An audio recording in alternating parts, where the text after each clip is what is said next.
Madanapalle sub collector ఫైళ్ల దగ్ధంపై దూకుడుగా వ్యవహరిస్తున్నారు సిసోడియా. ఈ సందర్భంగా మదనపల్లి నుంచి విజయవాడ వెళుతూ రాయచోటిలోని అన్నమయ్య జిల్లా కలెక్టరేట్ ను సందర్శించారు. జిల్లా collector Sridhar, joint collector revenue అధికారులతో సిసోడియా సమావేశమయ్యారు. రెవెన్యూ శాఖ రికార్డులను సంబంధించి అధికారులకు పలు సూచనలు చేశారు. ఈ సందర్భంగా సిసోడియా మాట్లాడుతూ మదనపల్లిలో ఫైళ్ల దగ్ధం ఘటనపై విచారణ కొనసాగుతుందని చెప్పారు. ఇక మాధవరెడ్డి అనే వ్యక్తి ఇప్పటికే పరారీలో ఉన్నాడని, మదనపల్లి ఘటనలో 4 బృందాలు విచారణలో పాలు పంచుకుంటున్నాయని వివరించారు. ఈ ఘటనలో 7గురిని విచారిస్తున్నామని సిసోడియా వెల్లడించారు. ఇక ఫోరెన్సిక్ ల్యాబ్ నుంచి నివేదిక వస్తే అనేక వాస్తవాలు తెలుస్తాయని పేర్కొన్నారు. ఘటన జరిగిన కార్యాలయంలో పనిచేసే కొందరు సిబ్బందిపై అనుమానం ఉందని తెలిపారు. ఇక త్వరలో శాఖాపరమైన చర్యలు చేపడతామని, కొందరు ఉద్యోగులపై సస్పెన్షన్ వేటు పడే అవకాశాలున్నాయని, ఇక మరికొందరిని అరెస్ట్ చేసే అవకాశం ఉందని స్పష్టం చేశారు.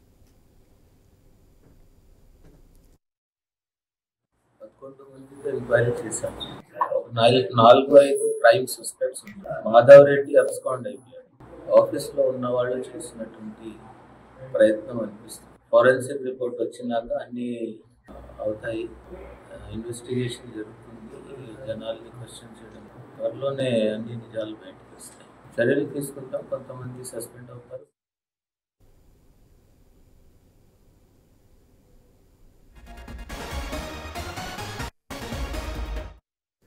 మదనపల్లి సబ్ కలెక్టర్ ఫైళ్ల దగ్ధంపై దూకుడుగా వ్యవహరిస్తున్నారు సిసోడియా.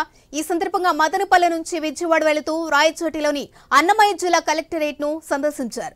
జిల్లా collector Sridhar, joint collector revenue అధికారులతో సిసోడియా సమావేశమయ్యారు. రెవెన్యూ శాఖ రికార్డులకు సంబంధించి అధికారులకు పలు సూచనలు చేశారు. ఈ సందర్భంగా సిసోడియా మాట్లాడుతూ మదనపల్లిలో ఫైళ్ల దగ్ధం ఘటనపై విచారణ కొనసాగుతుందని చెప్పారు. మాధవరెడ్డి అనే వ్యక్తి ఇప్పటికే పరారీలో ఉన్నాడని, ఇక మదనపల్లి ఘటనలో 4 బృందాలు విచారణలో పాలు పంచుకుంటున్నాయని వివరించారు. ఇక ఈ ఘటనలో 7గురిని విచారిస్తున్నామని సిసోడియా వెల్లడించారు. ఫోరెన్సిక్ ల్యాబ్ నుంచి నివేదిక వస్తే అనేక వాస్తవాలు తెలుస్తాయని తెలిపారు. ఇక ఘటన జరిగిన కార్యాలయంలో పనిచేసే కొందరు సిబ్బందిపై అనుమానం ఉందని తెలిపారు. త్వరలో శాఖాపరమైన చర్యలు చేపడతామని, కొందరు ఉద్యోగులపై సస్పెన్షన్ వేటు పడే అవకాశాలున్నాయని, ఇక మరికొందరిని అరెస్ట్ చేసే అవకాశం ఉందని స్పష్టం చేశారు.